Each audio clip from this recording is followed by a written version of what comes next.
इथे पहिल्यांदा अगोदर वेजीज घेतले आहेत, 3 प्रकारच्या शिमला मिरची, बेबी कॉर्न आणि कॉर्न्स. ह्याच्यानंतर आपण त्यात पिझ्झा पास्ता सॉस टाकून मिक्स करून घेणार आहोत.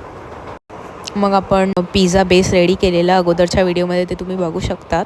एक गोळा घ्यायचा त्याचा आणि त्याला चांगल्यापैकी स्प्रेड आउट करून घ्यायचं.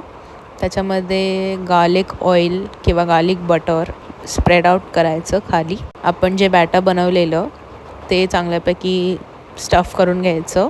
चिकन चिली सॉसेजेसचा आपण एक मस्त मसाला तयार केलेला तो पण त्यामध्ये टाकायचा. मग त्यात प्रोसेस्ड चीज आणि मॉझरेला चीज टाकून ऑरिगॅनो आणि चिली फ्लेक्स पण थोडं टाकायचं.